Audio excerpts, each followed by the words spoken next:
So, hello everybody. It is me, Demetra K, and I am sitting here with Walter. I guess I should put our names up here. Let's see. Walter Lee Coulter. And it is the Demetra K show where we promote Black love, knowledge, and understanding of all things that go on in the Black community to make us an even better people with the emphasis on even. And on every Wednesday, we sit down with Walter on Wealth Wednesdays with Walter. And we talk about all things money in regards to how to make it and how to keep it and everything else in between. And today, Walter is going to kind of do a continuation of what he did last week in regards to health and wealth. He really wants to try to drive that point home. And of course, we're going to answer your questions, whatever you may have in regards to money or, anything else. We're here to have a conversation with you. So usually on today, I sit back and kind of monitor the comment section and Walter does his thing. So without further ado, what say you, Walter? Oh, shoot. I had some recent life changes, kind of made me aware of some things financially that I was aware of, but didn't really, until you go through something is when I turn my phone off. When you go through something, they say you forget what you heard, but you remember what happened to you. So this week I've been studying on, just health, like the cost of being in bad health. And one thing I realized is first of all, most people in the United States are doomed, like premature death. Well, actually, premature death would be a good thing for most of us. Some people are going to struggle so bad physically before they die. And here's what I mean. A lot of people that get sick in this country can't afford to be sick. So one, they have to make decisions on their health, make health decisions based on their money. And a lot of those decisions and just, piss poor planning in the future leads them to living with their kids taking care of them, you name it, just them not being in a position where they're in control of their life. And so also, when you think about your life, think about the way you live right now, how comfortable you are. What if you couldn't do something on your own, right? So I'll give you an idea. So I went and had an MRI, or I went and had a biopsy, at my age, they say, go get checked out for cancer. Like, make sure that, men, especially Black men, which I found out Black men are high on the totem pole for prostate cancer, which is crazy. And originally I said, it's because everything is bigger down there. And then my doctor was like, well, I don't know about that. I said, so I was blown away. So I got checked a few years ago. And then I got checked recently, got some really odd news. And so my doctor goes, we need to do a biopsy. So I was like, first of all, seeing my doctor, was not cheap. When you have health insurance, you have what's called a copay. Now, I paid on my health insurance for years, never needed it. And so I go to the doctor and he's like, oh yeah, that, we need to do, first of all, seeing me is going to cost you $200 today. How you doing? I was like, well, we need to stretch our time out. And so health insurance, a lot of health insurance doesn't cover things, you have a $7,000 copay. So you have to pay for things up until that point, right? So that was $200. Then he goes, we're going to do a biopsy. So that $785 out of pocket for a biopsy. And so now that's $1,000 already. And then they go, well, we need to do some more research. So an MRI, so we need to schedule an MRI for you, 6 weeks after you have a biopsy. And for those of you who have not had a biopsy, first of all, I would say all men, you need to do that, number one. Number two, you should share in the weird experience that I went through. And now I know why men don't do it, but you need to do it. So I do the biopsy, spend the $800, like it's going to be 6 weeks before we can, have you do, we'll get results. And then after that, it's 6 weeks to get, do an MRI, which is $7,000. So this is an $8,000 checkup, just test. So going through all that, I'm going, wow, are most people prepared to spend $8,000 out of pocket to protect their life, right? So I'm talking to the doctor and, he's giving me 15 minutes at the most, and I had to stretch that out. So I'm like, what are my options? What do I do? Da, da, da, da, da. And so, the doctor goes, well, if we find something, you have two options, and I'm talking about, if they find, a cancer, an illness, he goes, for men, we have two options. We can remove or radiate, which is 6 weeks of every day of zap, zap, zap, zap, zap. I go, well, damn, if you so forget that the MRI, the biopsy, and the initial visit is $8,000. I'm all, how much is, so if you had to do that, what is 6 weeks every day of radiation? He goes, oh, you don't want to know. If you had a 401k, say goodbye to it. I was like, wow. Right. So it just made me really realize, one, how fortunate I am to be able to come out of pocket for these things. And the other thing is, it made me really appreciate, how health insurance works in this country. And I know that Obama and, a lot of people fought for it to have decent health insurance. And I'm not one for having free health insurance for everybody unless we can truly afford it. But I am one for having affordable health care. I can tell you, like my health insurance right now, and I'm, for the plan that I'm looking at switching to, is $800 per month. $800. And that's for a decent, that's not even the Cadillac plan. That's not for the, like, even if I went through Obamacare, and they say, okay, we'll give you a $400, credit, they still want $900 on top of that for the platinum plan.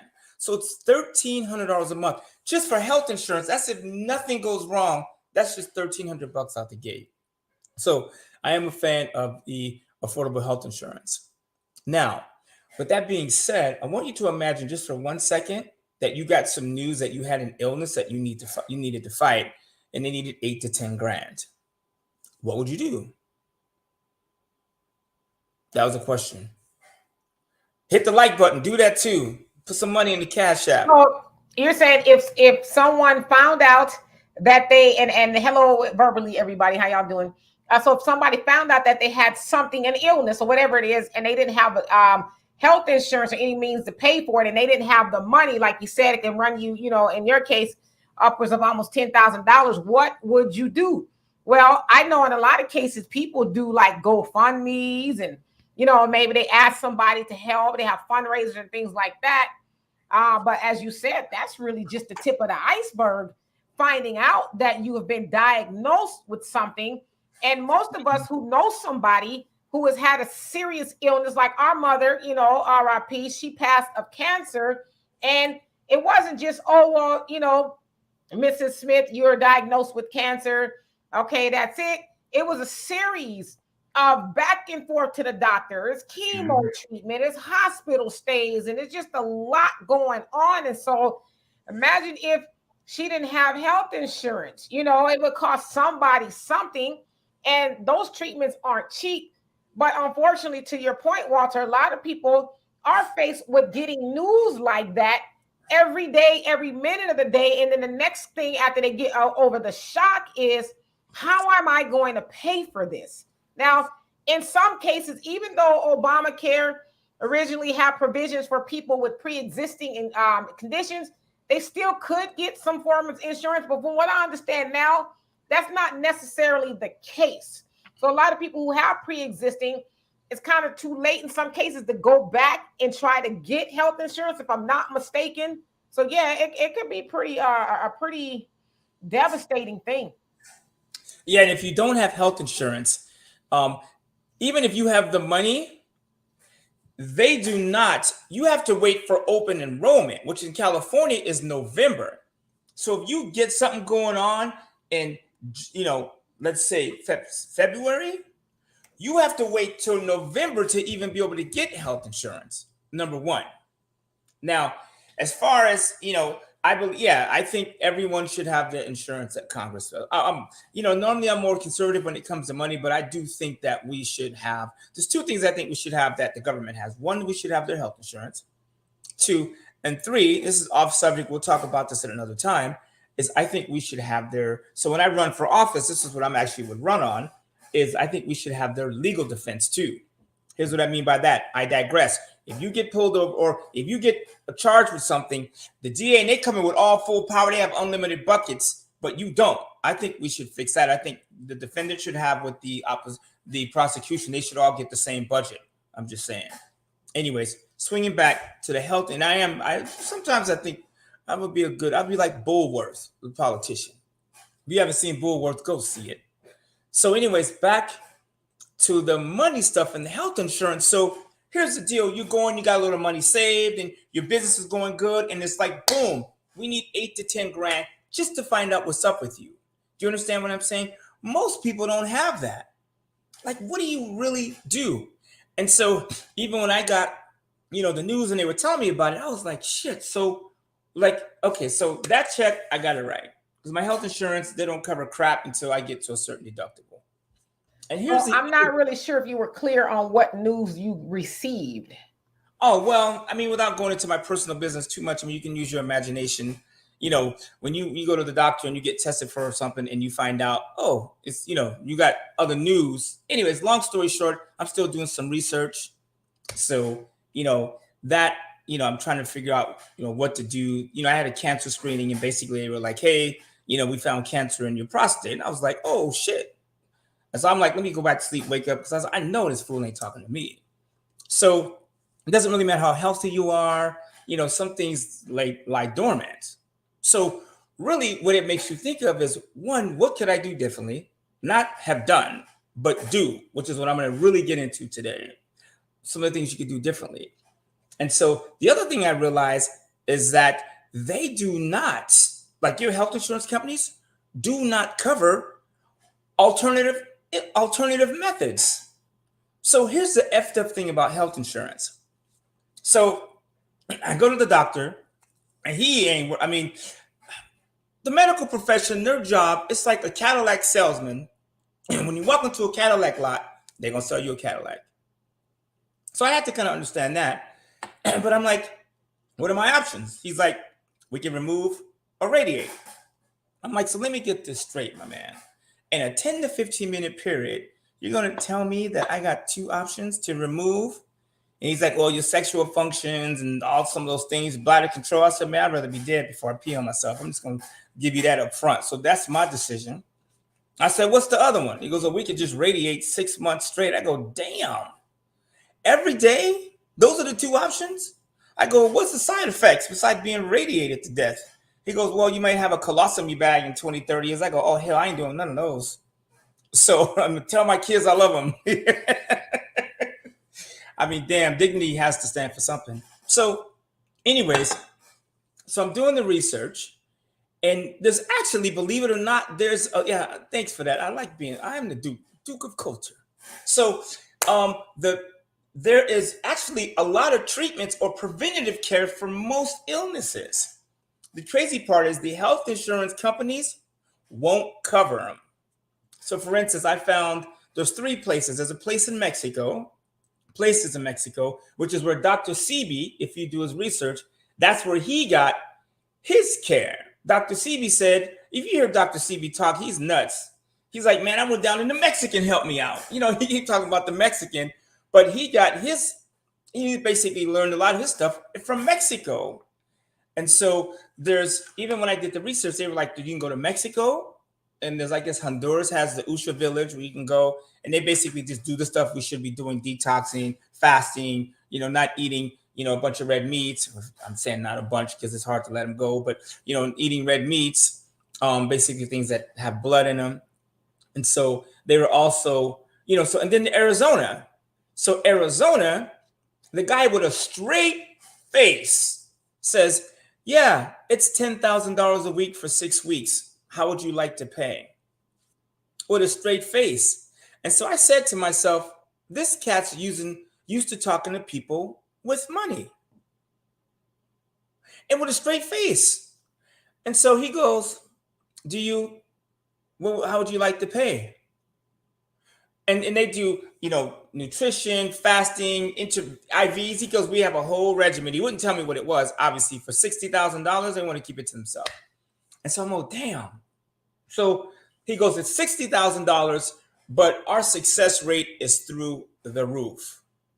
Number one. So I'm like, okay, do I give these people? Well, it wouldn't be $60,000 up front. I mean, thank God I have the money, but geez, like 60 grand, that's like a business. That's a down payment on multiple houses. I mean, you really get to thinking about evaluating your life and what you've done with your money when you need 10 grand up front and 60 grand, $70,000 just to have a chance at survival. Not a guarantee, talking about a shot. You know what I'm saying? Like, well, I was going to say Shaq at the free throw line, but I ain't going to give myself those shitty odds. But like, that's Kobe at the free throw line, whoever. Everybody don't make it. So I'm thinking, man, how do people do this? And I asked the dude, I said, hey, how do people pay for this shit? He goes, Walter, a lot of people with money. And he goes, a lot of times people older tend to get prostate cancer. So, older people tend to have more money saved. I was like, I need to hang out with some of those old people. So there's that. And then, there's Honduras, which, I don't know what the Usha village costs, but I'm sure it ain't cheap. When people have their stuff together, it costs money. So there's a month or two in a foreign country, laying up, taking vegetables and fasting. So there's that. There's Mexico, and there's also up north, they have a clinic where you don't eat for 28 days and they basically just starve out disease. And so all the research that I've watched is like your stuff, like disease is just dis-ease, uneasiness. It's the body saying, hey, dude, like that ain't right. We don't want that. So basically, from what I'm understanding, is almost everything is preventable and curable. Now, as far as the plant-based diet, obviously it's plants, it's fruits, but what I found out mostly is spices have a lot to do with fighting illnesses, even if you're not sick, like garlic, turmeric, cayenne, the soursop, D, which you sent me. I've seen a bunch of, there's a lot of people that take soursop. The Filipinos, the Asians, a lot of them take this stuff every day as a regimen. And I'm like, this is the first time I ever heard about it when you sent me the link on soursop. And it was the Asian lady in the video, the Filipino lady talking about soursop. And I'm like, damn, ginger is one of them. Shit, I got the whole list. I'm telling you, I took a picture of I got this huge grocery list of soursop, ginger, garlic, turmeric. There's all these things that they say that you should take. And the crazy part is you should be taking these things anyways. And so they really break down. Here it is. I got it. Allicin, I think that's a compound from garlic. They say to cut it up, leave it sitting out 10 minutes so it could do its thing, right? They have, what else? Garlic was actually number one. Turmeric, oregano actually was number two, I think. Let's say taking oregano is like a super disease killer. I'm going to say this about oregano. Even if you get like cold sores in your mouth, like most people do, right? So sometimes I get them and I'll take the raw oregano liquid and I'll put it right on wherever the sore is. And like the next day, it's damn near gone. That's how powerful oregano is. Or you can use it as, it's strong. So be careful. It's really strong and will burn the mess out of you. But if you just put a little bit, swish it around your mouth with some water, you're good to go. Some people even drink it. I ain't going that far though. I mean, at this point, there's a lot of stuff you can take. The soursop was really, they have the extract, the tea, saffron, which I have a bunch of when I went to Europe, Turkey, and the Middle East, and I've never even opened it. It's been sitting there. I should have been taking that every day. Cayenne pepper is up there.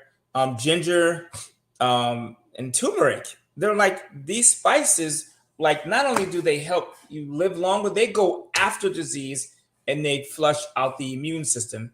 I mean, they get rid of the mucus and some of those things, and I'm learning a lot, like, sickness cannot sit in an alkaline body, mucus is what, inflammation. And so I'm open to all ideas, trust and believe. So, it's mind blowing. But you know what I spent my life doing, and a lot of people, is we just run. And so I'm thinking, what if just once an hour a day you woke up early and you just took care of your health? Like, because me, I'm like, oh man, I ain't got time to eat like that. I'll just grab something. But then I'm thinking, either I can stop, slow down, and I can eat right and do it right, which costs money. This is still a money show.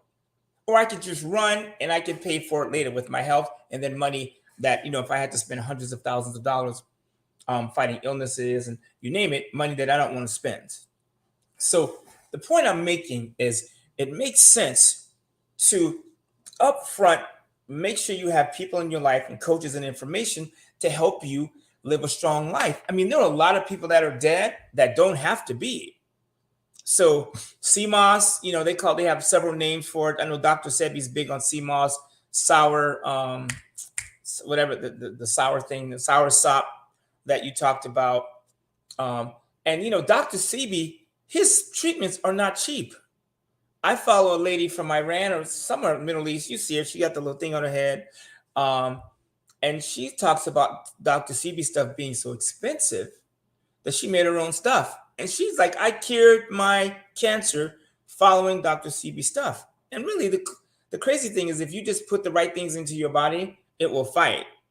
So unfortunately, most of us have to, be like, boom, okay, you got my full attention. I'm not, you're not removing shit and you're not radiating stuff. You know what I'm saying? So, and then when it comes to finances, one thing I find too, like for the last, I stopped drinking alcohol consistently about a month ago. I mean, I still have a drink here and there, whereas before I would drink a bottle of wine every day. It takes me a week to drink the bottle of wine.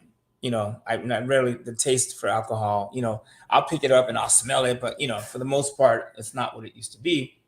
And I noticed that when I stopped drinking, immediately the first week I lost 7 pounds, which means I'm going to live longer. It's going to give me which means I need less money for medical attention. Right. So waking up early and just taking that time out of your day, which is going to cost you money because maybe you won't work as long of a day, but it will save you because that's money you're not going to have to spend later. And one thing we said last week is wealthy people are in better health. And here is why. You a millionaire and the doctor says, hey, we need $60,000 to save your life. You go, okay, who do I make it to? And when can you cash in and when can I be? It's not even a question. But when you have $200,000 saved or $300,000 and they say we need 60 of it, now you're not going, obviously you're going to do you're going to spend whatever you have to.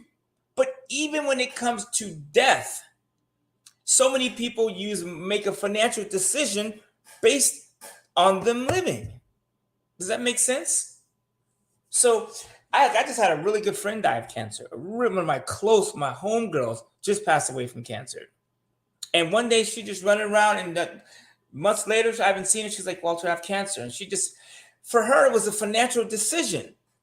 You know what I'm saying? She didn't really have the money. She was already tired. She was beat up. Like, man, let's get our shit together. She was like, my husband had wore my ass out. I'm over it. She was like, F this life. I'll come back. I'll try it again. You know what I'm saying? So her and her husband, whatever. He smoked every day, drank every day, ate 2 times a day, every hour on the hour. He was 400 pounds overweight. And he's still here. And his ass is still breathing. And then I saw, and I was out of town, and actually, oddly enough, when her funeral was going on, I was dealing with my diagnosis. So I forgot about her funeral. She was one of my best friends. I totally I spaced out. I was like, oh shit, I forgot her funeral. But, and she's dead anyways. And I'm like, she would be like, Walter, don't be around all those broken Negroes. Just do what you're doing. I can hear her saying that. But it's just crazy because I see the GoFundMe. And I was just like, damn it. Like, come on now. We talked about this shit. Like, me and you were not going to do GoFundMes to keep our health up.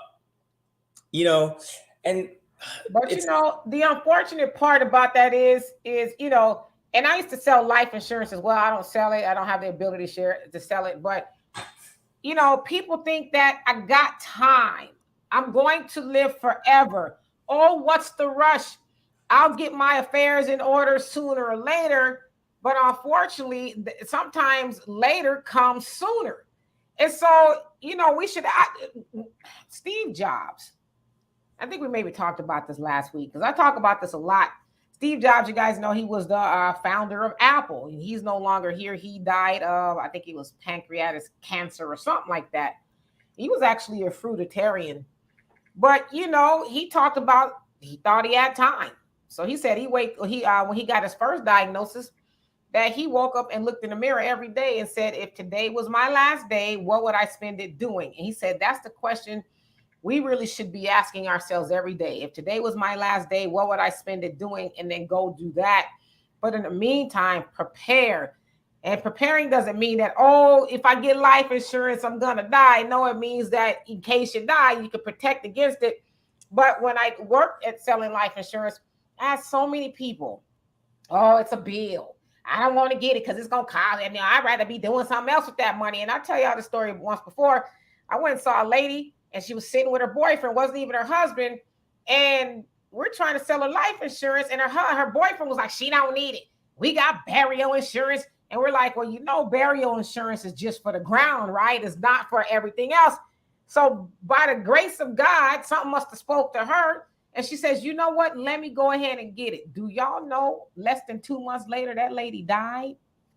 Now the insurance policy paid because we already knew she had pre-existing. So they rated her policy, but she died. She had a major heart attack and died.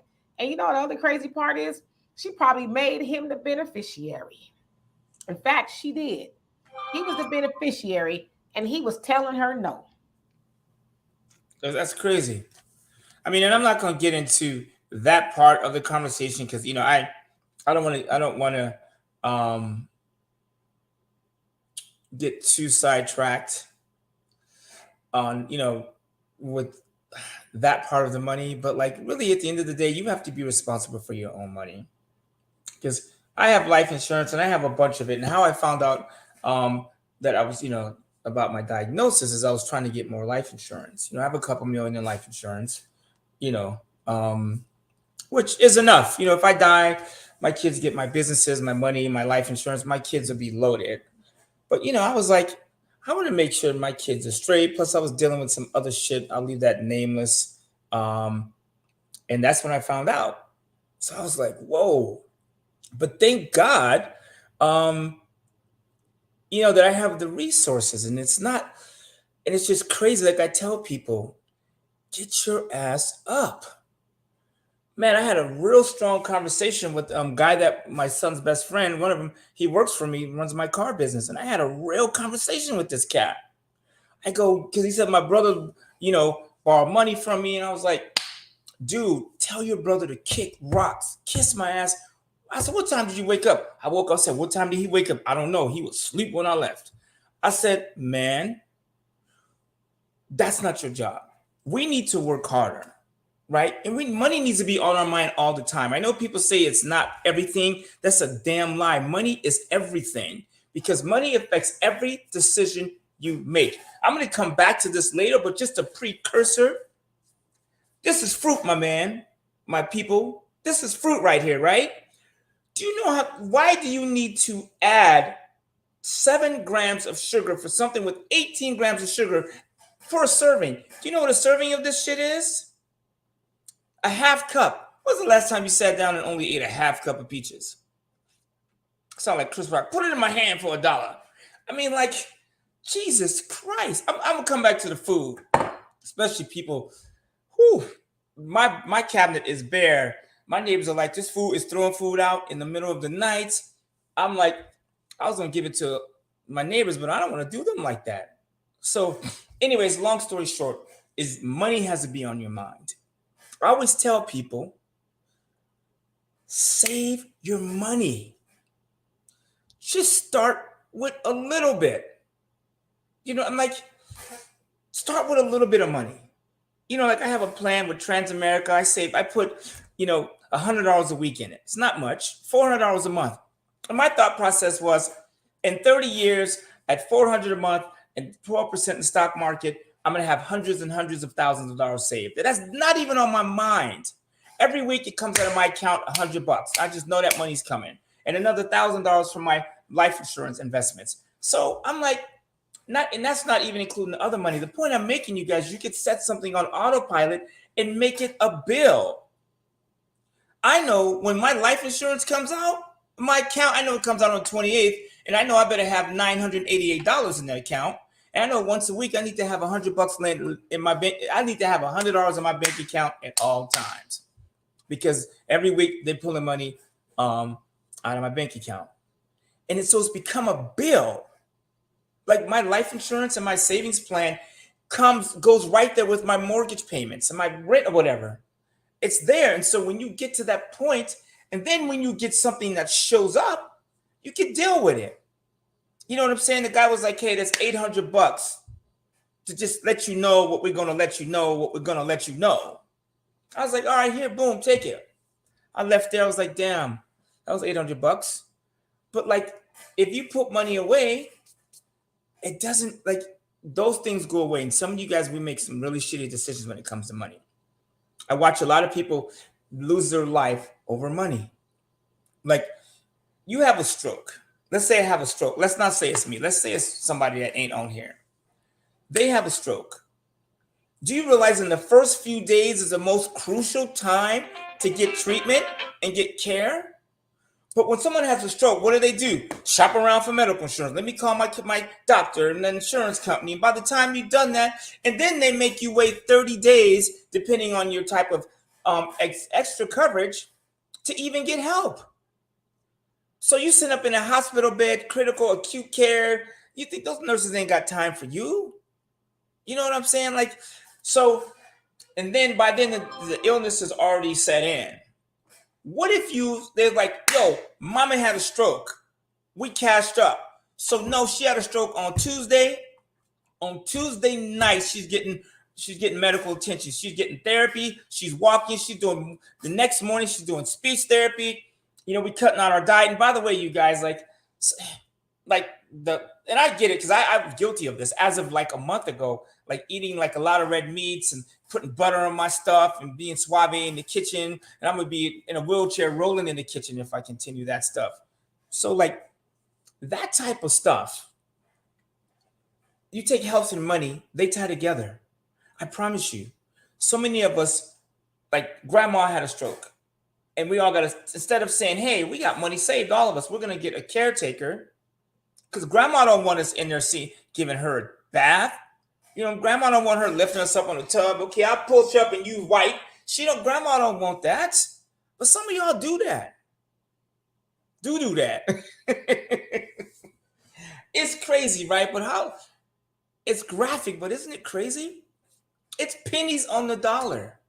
So my thing is, especially after this last few weeks to a month, I'm like, yo, save it. I'm like, money is like, I'm saving all the money I can. And I'm just thinking, what if I didn't have the money? It's like some of y'all don't even have $800 to pay for a biopsy.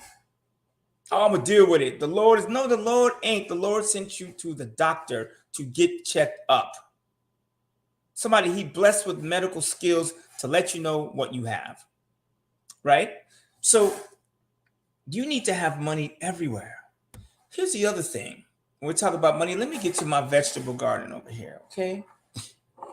Peaches and cream will kill you quick.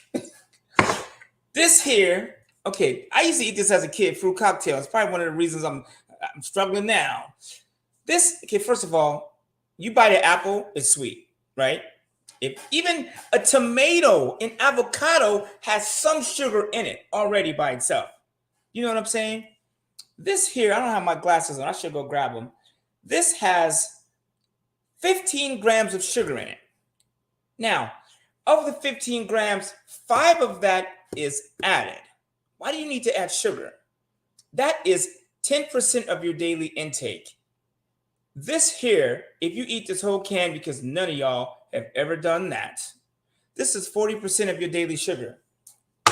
This is a can of tomato soup. I have seen people eat a can of tomato soup, a meal, pasta, and have dessert. Do you understand what I'm saying? So there's 40% of your sugar intake right there. This one can of tomato soup has, man, I wanted to throw this out my window, 16 grams of sugar. 8 of it is added. Can I ask you a question? Why do you need to add sugar to tomatoes? If you eat this can, it has 50% of your sugar intake. Between the two of these, you're at 90% of your daily sugar intake. Just with the side and dessert. Not to mention, you've already eaten a meal. Lord have mercy. Some of y'all had a pina colada or had coffee in the morning with milk in it. This shit right here, okay, y'all get the point. I'm making myself angry. This shit right here has 36 grams of sugar for one serving. And I'm talking about like a tablespoon or something. With the sugar, the milk in your coffee, a side hustle, and dessert, you're at 100% of the sugar intake. What about the other 12 things you're going to eat all day? And you know who this is killing more? Black people. Sweet Dree Tinkin, you know, oh Lord. Cornbread, they took Aunt Jemima off the thing, but still you get the point. Right? You don't even want to know what's in the syrup. And this is just 5 things that was in my cabinet. Now, I don't eat like this. This is just a girlfriend, or I don't know who buys this stuff. But I would not dare eat any of this crap because I know what's in it. But what are we doing to our kids? Some of you guys have big old kids, obese kids. I remember going to school, we had the fat kid. Now you go to school, you look for the skinny kid. We are killing our kids. And not only are we killing them, it's costing us money. Because when your kid is sick, you have to take off work, which means you're not making money. People say money is connected to all things. So, right, this literally, and so I'm thinking, what do I eat? And really, when I go to the grocery store, D, I think I got this from you, is I swing on the outside. I swing the outsides. And even when you go on the left, the right side and the 2 right sides, that right corner, you can't even deal with anyways, because that's meat and cheeses and breads. So really, you got to skip past that. You got to lean to the left and to the spices and the hot sauce. Even the hot sauce got added sugar. Come on now. You really can't eat anything until you get to the left side of the store. Because in the back corner is all the yogurts, and people go, oh, I'm eating the yogurt. That's good for you. No, it's not, fool. Yogurt has so much added sugar. Yogurt has more sugar than a candy bar. Like, when you learn these things, it really, like, and I've heard these things before, but like when you're in the fight, it's a whole thing. It's over. Like, and the other thing too is, just because they say it's healthy, it doesn't mean that it is. Like, I've really gotten into, and I have for a while, looking at the back of things, right? So it may say that it's organic, but you look at all the ingredients, and you're like, well, if it's organic, then why does it have stuff I can't pronounce? I don't drink regular milk. I drink like oat milk and stuff like that. But I only like to drink the kind that just has like water and oats and maybe something else that's minor. But when you look on the back of those things, it's like it's got 20 ingredients. It's like I thought it was just like almond milk or oat milk or something. And so, my daughter and I, we went to the store, and this was at Sprouts. I said, we just need to get back into making our own milk, because we used to make our own almond milk. And so now we're going to learn how to do oat milk, because it's probably, more economic to do that. But you have to really get in the habit of looking at the cans and the boxes. And the ultimate thing is, and I said this as far as myself, is goals is not eating out of cans and boxes. Really have your trash can full of peels, and shells or whatever from fruits and vegetables. That's really the goal, is to eat more from the ground than you do from a box. Otherwise, you're going to end up in a box a lot sooner than you want to. Yeah. That's crazy. I just, it blows me away to think about the things that we could do differently. And they're money based. It costs money to take care of yourself. Like,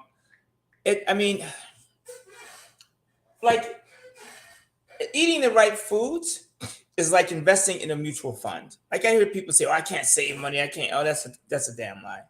But eating right and taking care of yourself is like investing in a mutual fund, because what will happen is you will have, that's like investing money in your food bank, good foods. So when you get older and your body starts to break down because you've stored all the good nutrition, that will help you fight some of those illnesses and some of those things.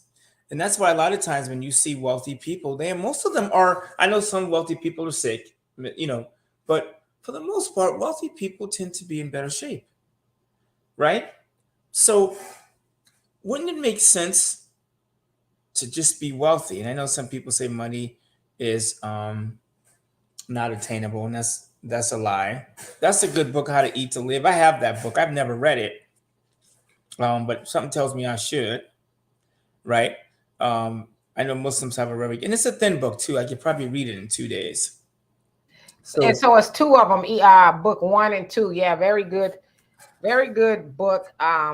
You know, if you want to live longer, you have to learn how to eat to live. Very basic, simple things that you can do and cut out, in order to be here a little bit longer. But yeah, very good books, very insightful, very easy to read. As you can see, I've been through there back and forth with my highlighters and stuff. But yeah, really good books. How to Eat to Live by Elijah Muhammad.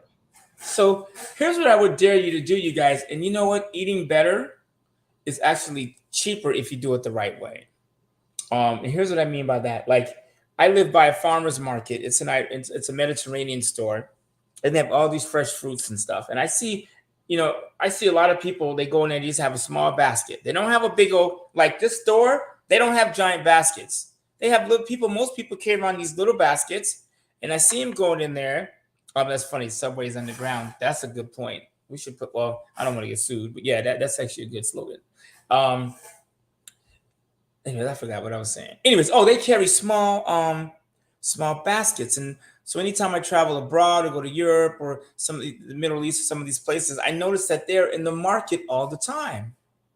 So that's one of the things you could do, is by buying your food that way. Like when I was in Poland, the lady was like, yeah, we have a lot of markets and we get our foods and our stuff is fresh. Here in the United States, our food is just processed. 80% of foods have added sugar. 80% of foods. And I was going through my cabinet, like, this is just stuff, I've had people say, I eat peaches, I'm healthy. Or some people would think that eating fruit cocktail is actually good for you. This has more, man, you'd be better licking the sugar off the spoon than eating this crap. Believe me. And not to mention, it's been in a can. And, something else I'm watching, they said don't eat tomatoes from a can because of the metal. I mean, come on, you have metal sitting next to something, sooner or later they're gonna mix. Think about this. You could heat metal and melt it. What do you think acid will do to a can over a period of time? Just something to think about.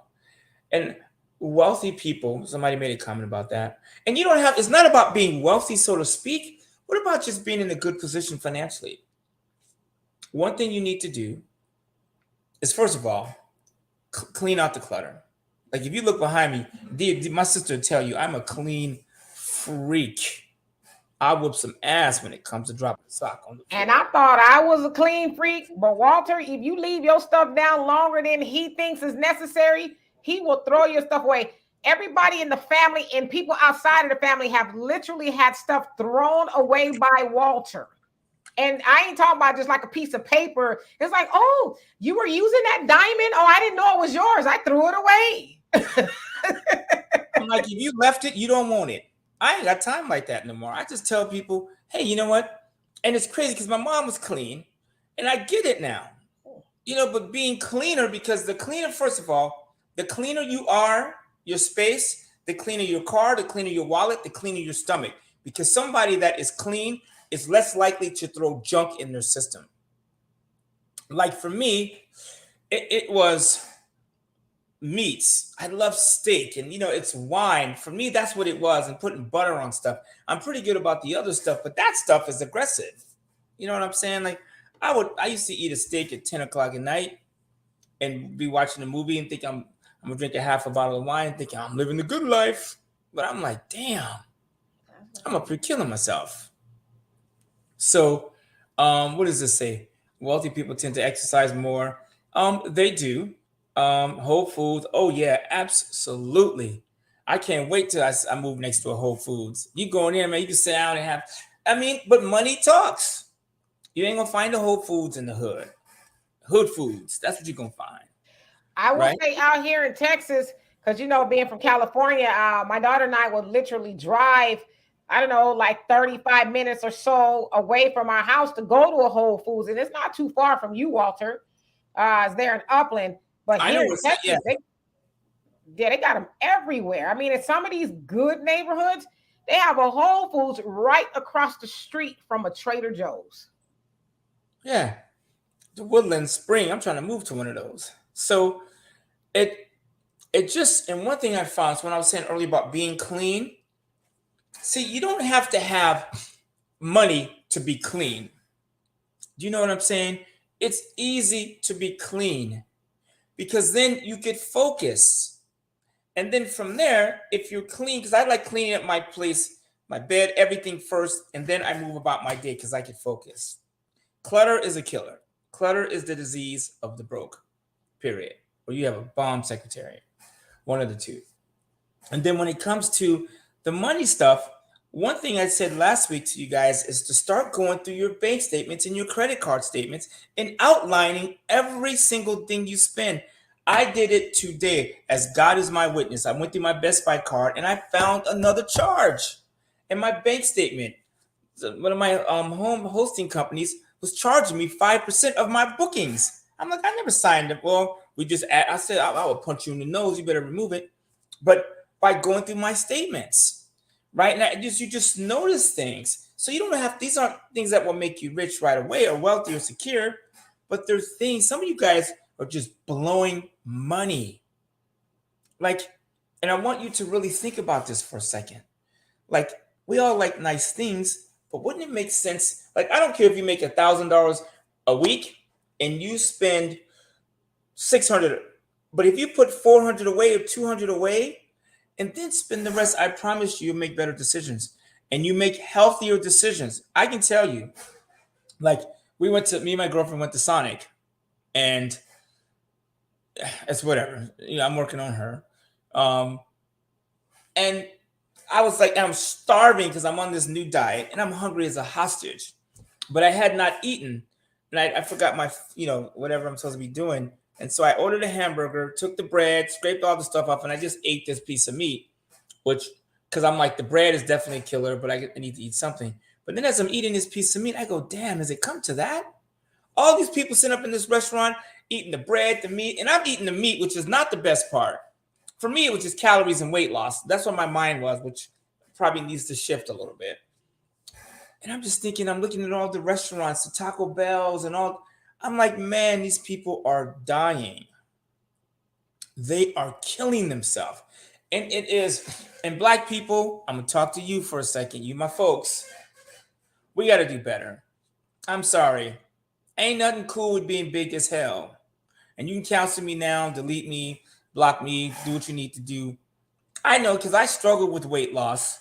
I've never been obese. I hopped on the scale. I'm 5'9". I was 200 pounds. I was like, never again. Oh, Lord. I was angry at myself.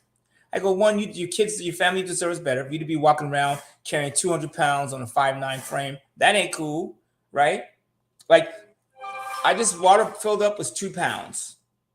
I want you guys to take two 2-liter bottles one day and just carry them for 1 hour. Just put them in a backpack and put them on your back.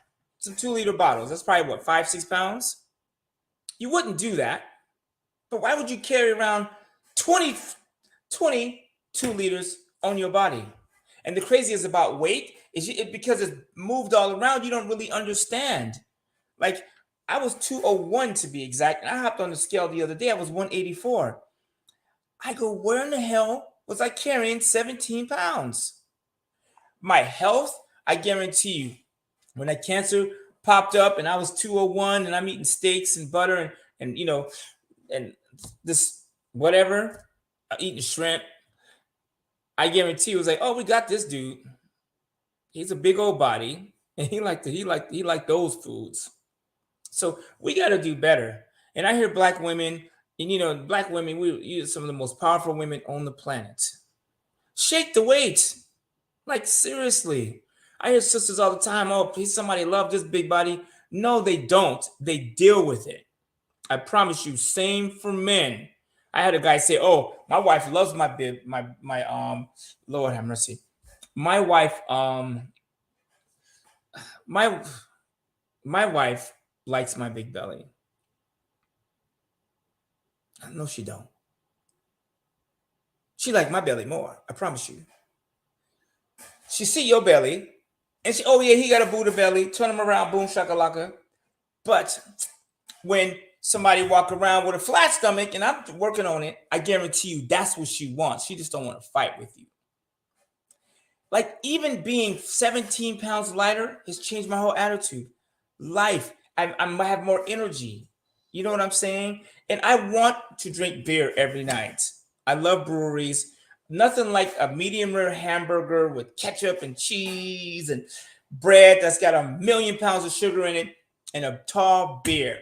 I want to do that every damn day, but I can't do it. And the crazy part, I'm happy that I've developed a discipline to say no to the burger. No, I'm not going to drink 6 beers with you, homie. And a lot of you guys is not just being overweight. There are a lot of skinny people that have what's called a fatty liver. I learned this yesterday. So when you take sugar in, because the alcohol and sugar hits the liver. Now with alcohol, the body will get rid of a lot of it, the blood, but some of it still hits the liver. And what the liver can't get rid of, it will store, it will push out to cells around it. And then some of you, that's where y'all get your beer belly.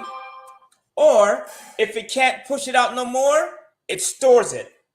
But some of you guys have fatty livers and you're not big, but the liver's just tired. So you guys that are eating and drinking and not exercising and thinking, oh man, no, you're not. Like you hear of some people that are thin that just croak. And they cut them open. Their liver was like, I'm tired. You're killing me up in here. So, and food, eating the right way is cheaper if you do it the right way. Now, I know you go into Whole Foods and Trader Joe's is not as well done as Whole Foods. Trader Joe's is more upscale junk. Because I look at Trader Joe's and I go, man, this got the same junk. It's just wrapped nicer and they're wearing Hawaiian shirts. In any store, and even in Whole Foods or Trader Joe's or Sprouts, stay on the outside, because in Whole Foods and Trader Joe's, they still have the junk foods, the chips, the candies, and all that other stuff. But if you stay predominantly on the outside, and a lot of you guys already know that, that's where the healthiest stuff is supposed to be, like your produce and, I don't know how about meats. But and other things are on the outside of the aisles. I, being a vegan, yes, I went back vegan, fully vegan 2 weeks ago.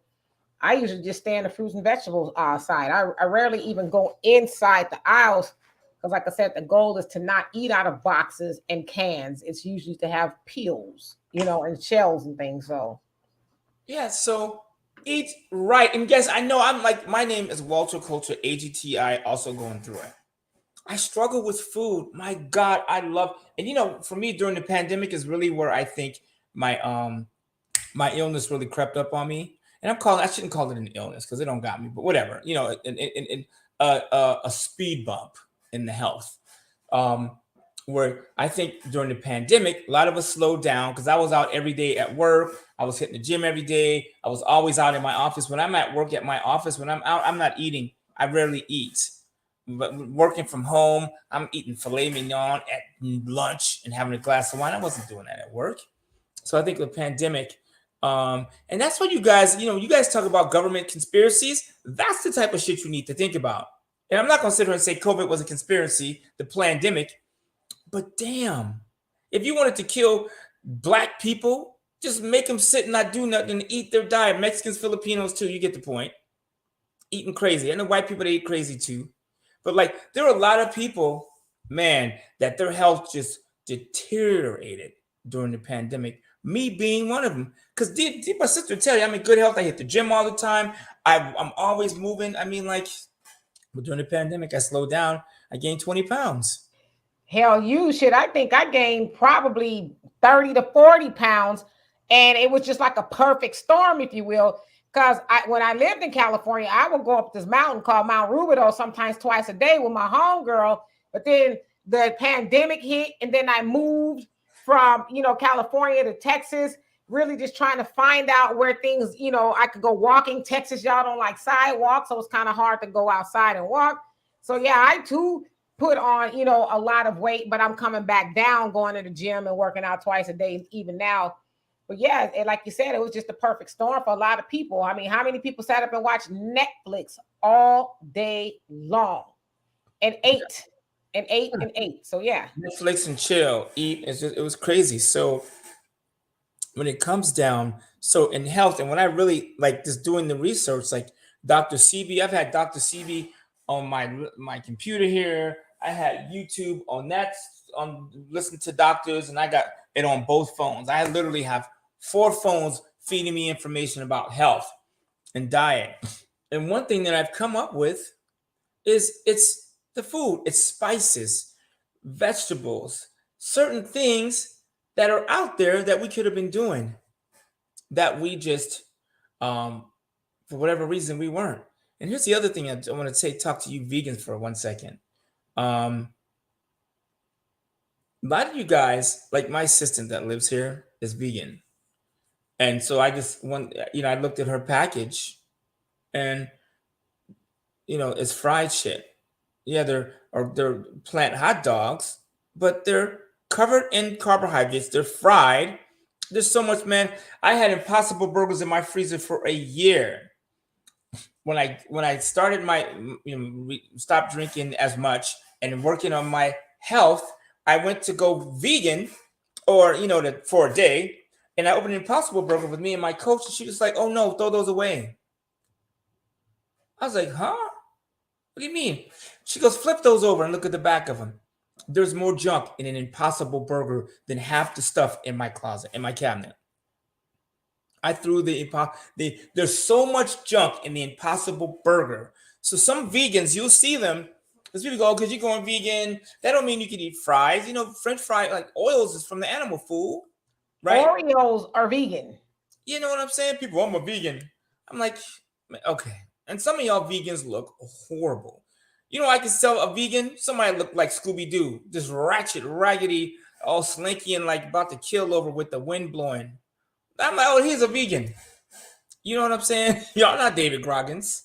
So I will say this: when I went vegan in 2014, I was vegan consistently for almost 7 years up until recently. It was a lot easier to be vegan and be healthier because it didn't have all the impossible meats and the processed meats and stuff. As vegans, you really had to just do it from the ground up, right? But since they incorporated all the stuff, like you said, the Impossible Burger, which is worse than eating a regular hamburger, since they incorporated all that stuff, you can't tell if a person is a vegan because they're just as overweight and out of shape as somebody who was eating a regular fast food diet, with animal products. So yeah, it's crazy. The Mission Impossible Burger. Yes, Damien, that's what it's called. And here's the other thing. It's impossible to afford it. In Riverside, the city near where I live, they have this market and they have this vegan corner and they serve the Impossible Burger. Do you know that a meal, this burger, is $12? Are you out of your effing mind? So the burger that's supposed to be good for you is twice as much. I took my kids there one time. We spent $60, me and 2 kids. And then I look at the ingredients as we're eating. I'm like, this is all crap. I said, you would like, it's just junk, preservatives and stuff like that. It's junk. So even some of that stuff isn't even one of my clients is dual calling me. She don't know what she's doing. Anyways, we have to really just slow down and get the facts. And what I would do is hire you a coach. Like seriously, I hired a food coach. She helped me lose a ton of weight. Thank God. And she wanted $300 a month, and it came with the food too. And I feel so much better that I am down. I'm trying to turn this damn phone off. How do you turn this ring off? So oh, there it is. I got it. So anyways, that's what happens when you tell people you got an illness. It's like, what? It's like, hey, fool, I'm the one sick. So anyways, you have to focus. First of all, you have to slow down, right? I'm going to eat right. So I'm going to go to the store. Like in Europe and some of these countries, they go to the store almost every day. Get your stuff fresh. People in Europe, Africa, the Middle East tend to be thinner, much thinner, right? So, and they walk and they buy their foods, more often. So they don't have to sit and like have preservatives. So we can start doing that. And then really when it comes down to it is take, like when you get paid, And I don't know why I even have to have this conversation with people. It makes me angry that we still have to tell people to save money. Like, and here's the other thing, and I'm gonna go into this category a little bit. Um, I saw somebody put up about the food stamp and the EBT card. I get it that they take EBT cards at Whole Foods, but do not do that to yourself. You are a human being. If you, I mean, I get it. Some people say his food stamp and EBT, like food stamp and EBT cards are for people that need help. Most of y'all on food stamps and EBT cards don't need help. Seriously, we are some of the smartest people in the world. I Like, think but I think it was Thunder that actually said it. I think the point that he was making is that regardless of why you getting it, if you're getting it, at least make smarter decisions, because no shade, no judgment to anybody. We've all been to the grocery store, and like I said, no judgment. We've been to the grocery store and seen people with baskets full of what they call zuzus and wham whams, right? Of just junk food and processed food, salt, sugar, and stuff. Usually around the first of the month or so, and it's like, wow, if you would have just made better decisions, that money would have gone further and you'd be a lot healthier. But he's just basic. And Amazon too. I see when I'm on their order and stuff, I'm like, oh, word, let me give me an EBT card. I'm just kidding. But I see Amazon, they take EBT as well. So there's a lot of places that have healthy food that will take it. So I guess he's saying you don't have to make bad decisions with the card. I mean, it is good. Don't get it twisted. If you need those things, obviously you want to go somewhere and get better food. I get it. My point being, and this is a money show, which is why I go in that way, the way that I do, right? Because I think we could, let's let the people that need the help get the help, right? And yeah, Lenny Kravitz, but Lenny Kravitz does look good. He looks extremely well. But Lenny Kravitz got cash. I guarantee he's not sitting up there eating Impossible Burgers, and he's not eating fried hot dogs, vegan hot dogs, right? Lenny Kravitz probably has somebody cooking for him, or he's got the time and the money to make sure he's eating the right way, right? So and he does look good. I'm glad he's not one of those cuckoo, I'm gonna die at 60 dudes. I like Lenny, and we can learn from people like that, right? So, but here's the good thing about having your stuff together financially is when you feel better. Like last night, I went to bed at midnight. So I got up at 6 a.m. and, I'm working. I got a couple things that I'm working on. We started the candle business. Matter of fact, this is the candle. Last week, I said I was going to start a candle business. This is our first jar. Regardless. So when I tell you guys shit, it's doable. I got a million things happening, but I still took the hour off. Me and this chick that bought a car for me, and we started a candle business together. It's called Lit. So the point I'm making is when I work a full day and I'm exhausted from working, I feel good about myself. I don't go, yo, oh my God, today was hard, and I start working at 5. Now, if you work 8 to 5 and all your bills all your needs are taken care of, then cool. I'm talking to the people that need and want more, right? Like there's so many things you can do.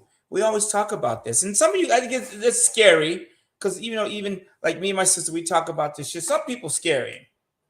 And here's what I told the dude that works for me. He goes, Walter, I heard what you said, but I said, everything after the but is an excuse. I said, I told you what to do. You see me doing it. You see me making money from it. You see what's going on. You walk in, you see cash on my counter. Why would you deviate from what I'm telling you? He goes, well, I said, stop talking to them fools. You work with me. Otherwise, if they're so brilliant, how come you don't work for them? I got a kid working for me, 19 years old. He making $500 a month. Last night, this fool made $900. Me and him sold the car at 11:45 p.m. I'm falling asleep in the kitchen. He's out in the garage working on the car. And the dude texts me on OfferUp. I know it's late, man, but I'm going to come by and look at your minivan. I said, fool, it ain't never too late to talk about money. And sure enough, he bought the car. He rolled out of here 12 something. I'm like, I said to this kid, you made $900 today, my man. You made $500 a week. And then he did a detail in the month. So I said, today, he detailed my neighbors did something for him.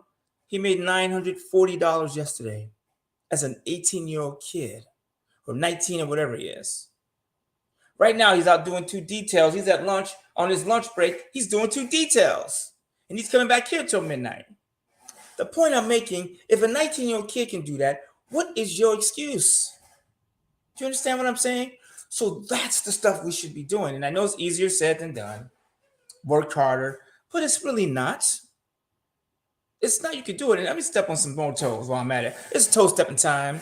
Watch out the toe step murder. I don't know how that song go. So I'm driving down the freeway and I see this big old picture of Kim Kardashian.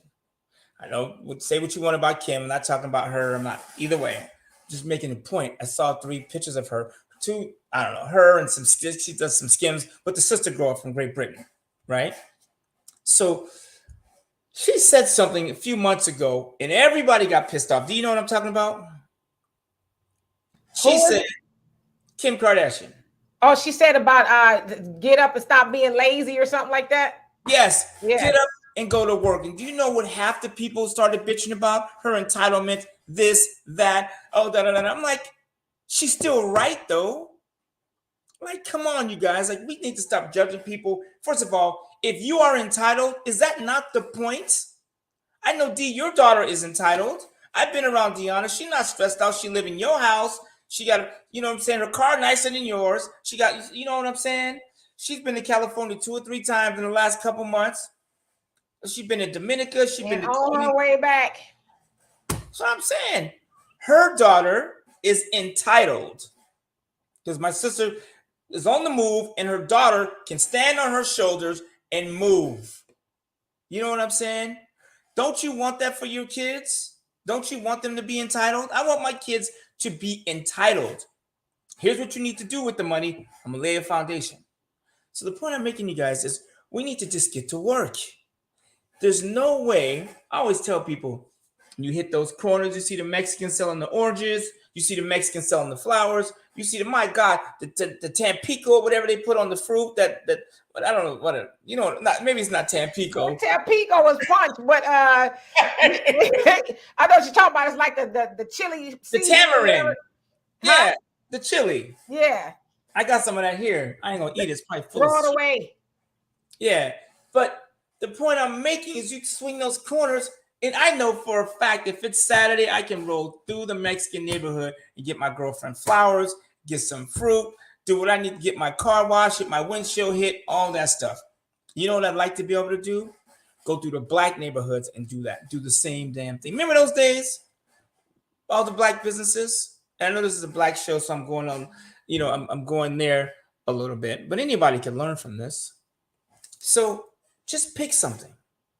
Work at it. Number 1, because you need to take care of your money, your mind, right? Your body. Because if your body goes, who cares about the cash? When I got my diagnosis, I was like, what the? And I said that to my doctor. I was like, you ever see Michael Jackson Thriller? With Ola Ray skipping, dun, dun, dun, dun, dun, and then her and Michael walk in, and she turn around, and this fool is the Thriller. That's how I felt when my doctor told me I had cancer. I was like, all I was waiting for was the monsters to start. I was like, where they at? I was like, fool, I know you got some monsters. Your nurses getting ready to turn into monsters, huh? But damn, I was like, whoa. I feel like Kanye West. In a moment, my whole life changed. Boom. And so I remember walking to the car and going, what? The freaking, I called my son and I was like, yo, because, you know, he found out at the same time I did that something was up in my labs. And so I was like, whoa. I remember sitting in the car and I was just thinking, okay, the doctor says I got to do this. And so I Googled the MRI. It's like 8 to 10 grand or whatever. And I'm like, whoa. But then I thought to myself, thank God I have the money. Or if I didn't, I could sell some shit. Because this clinic in Arizona, which I think I'm going to end up going to Honduras or going to Mexico, doing one of those 2. I haven't decided which one I'm going to do. But the guy in Arizona said it's $10,000 a week. And so immediately I went, what do I need to do right now to add $10,000 a week to my income? And it wasn't like, oh shit, what am I going to do? I told my dude that works with me, I said, hey man, we need to step it up. I need to sell 3 or 4 more cars a week. I didn't really tell him why. And he's like, all right, let's do it. Buy more. So right, boom, we shopping. You know what I'm saying? Like he made $900 last night from just us selling 3 cars. And me, I think I made like 6,500 or something yesterday. And I'm thinking that's for my treatment. Do you know what I'm saying? So we can all do that. And I talk about credit on the show all the time. And for the life of me, you guys, we need to pull the trigger. God dang it. They're giving us, like, actually, they're not anymore. Credit is drying up. Interest rates to buy a house is 6%. Right? And here's the thing, you guys, with the laws, I get it. We need to stop with the laws. The laws ain't going to change for Black people. You guys, let me tell you what's happening. I need to almost stand up for this. I want you to check out my shirt, Verbal Herb. You can go to verbalherb.com and get you one. We are live in effect, baby. But think about this. Black people wanted Joe Biden in office. Now, I'm not considering to be the politics. But I'm saying we as a people got him, right? Because more Black people vote for the Democrats. So we got this dude. And we have a Black woman standing next to him. Can you answer me a question? What is this woman doing for us? Besides kicking this COVID shit all the damn time. How many times are you going to get COVID to make us go, oh, we got to get the shot? Like Jesus Christ. So we have this. Do you realize that we are in more trouble right now? This fool, speaking of money, hired more IRS agents than anyone in history. And who does the IRS mess with? The little dude, because the big dude got the cash to have the lawyer talk to the IRS dude. He's in the office business as usual, and his lawyer's dealing with the IRS, where you taking time off and getting audited. Even Venmo Cash App, even they're getting hits. Look at PayPal's stock price right now. Murdered. Who uses Venmo and Cash App? Black people will use Cash App. Won't that? Cash App. Whether it's value, there's Venmo. You heard it here first. Those are mine. I always tell people I'm the Black John Hamm. So anyways, that's from Mad Men, just in case y'all not educated up on game. So with all that being said, why not just, like when we get off this podcast, some of y'all going to go back to what you're doing. And it's scary as hell. Like, and I get it. I'm going to address this comment, the HPD, I'm not sure what that is. High blood pressure. Mm-hmm. Gout, and I don't practice being sick, so I don't know what that means. But white supremacy. Gout, it really comes from, and Wilbur, correct me if I'm wrong, it's like eating a lot of, is it protein or food that's, is it rich in fats or something like that? And it causes you issues, I think, in your joints. I could be wrong, but it has something to do like that. Actually, you guys, gout is a rich man's disease. While we on it. It used to be. Well, I mean, that's what I'm saying, but I'm talking about the origin, right? Because rich people can afford to eat meats and a bunch of stuff, and then they just started coming after him, right? Uric acid, thank you. So let me ask you guys this, because I tell people all the time, my assistant will tell you, I don't want to hear shit about white people ever again. I don't want to hear about Black women's struggles, their hair. I don't want to hear about Black men's problems. I don't want to hear about no racial bullshit. You know why? Because I'm a Black man. My father I grew up in South Central. Stick 'em up, nigga. This is my corner. Take the pink rag out your pocket and put a blue one in it. I spent my summers there. My mom and dad divorced. Lord knows that was some crazy marriage shit, right? We had a good old time, though. I tell you, it was wild. I laugh about my parents' marriage every day. My father owned a car hanging onto the Pinto while she's skirting with her side piece. You know he's watching now. Hey, shit, I was there. I remember that shit like it was yesterday. But anyways, the point I'm making is we all have a shot. I don't have a college degree. I've had more tickets and shit than most people I know. The pink rag was the, mechanics have the rag to wipe the cars and stuff off. So when he would be helping my father, he'd have a pink rag, like the mechanic rag. And, that sometimes can get you in trouble in the wrong neighborhood. Yeah, in South Central LA, I had a pink mechanic rag. And dude stepped to me in the liquor store, was like, yo, man, what set you from? I said, fool, I'm from that set. That's my father. He's like, yeah, you're auto, fool, back up off me. You know what I'm saying? I had to use my father's street credit. because everybody knew Brother Walter in the hood, but like the dude stepped to me, which is craziness, a whole nother subject for another day. Even with all that stuff going on, I got 6 kids, 4 grandkids that continue to come at me with something.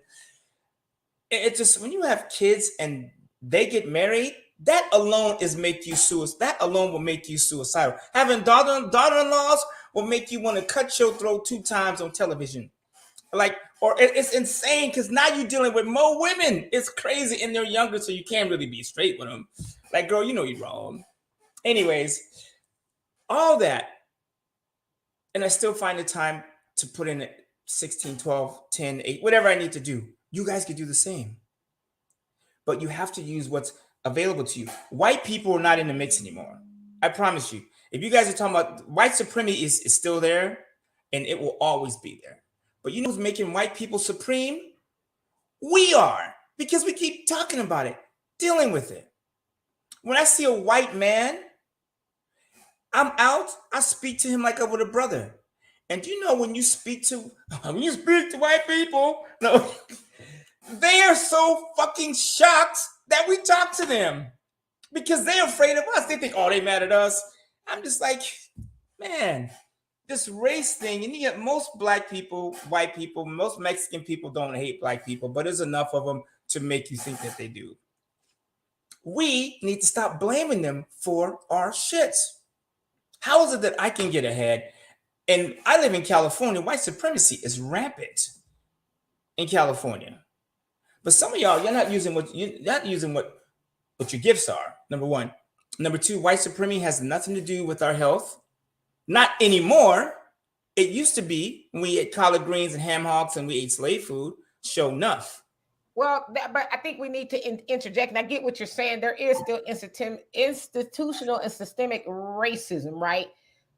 Like in our neighborhoods, and some of this is our fault too. But you know, we do have food deserts where we don't really have grocery stores. We have like liquor stores, but we don't have the things that other neighborhoods would have. And a lot of that is, but see, this kind of comes back to us too. Is has to do with our city council, because I always say this: if you want to know how your city council feels about you, look at what they allow to go up in your neighborhood. So a lot of times in our neighborhoods, we do see the liquor stores, the pawn shops, you checking the cashes and 99-cent stores and all that kind of stuff. Rarely any grocery stores, but when you go to the white people neighborhoods, they have things that are conducive for life for them. So yeah, a lot of it is in our control because we could be more mindful of who we vote in. But like you said, directly what we put in our bodies, yeah, we do have a choice in that manner. And I don't care who you vote for. Black people, our situation is not going to change. I tell people, stop with the political, if we had this person in office. If, you know, when the Lord comes, the Lord is already here, number one. There's outside things that we don't have control over that we keep waiting to come. And I'm not going to say, when I say like people waiting on the Lord is already here. And if I was God, use your imagination, right? If I was God, I would be so angry that you have all these gifts and you're not using them. You guys, my 19-year-old kid that's working on my cars has never touched a BMW. I have 8 of them at my house. He YouTubed how to work on them. In 3 or 4 days, he learned how to work on BMWs. Now my neighbors is asking him to work on his cars. It's crazy. But there's so much knowledge out there. Everything for my health, you guys, a month when I got diagnosed with cancer a few weeks ago, I really thought like, oh shit, my time, I'm limited. But then I started doing research and I'm like, oh, I can fight this shit. Not only can I fight this shit, I can make the rest of the mucus in my body and the other stuff. You know, I started having an ache on my left hip. I don't know what that's about, but that's inflammation. I guarantee you, I can get rid of that.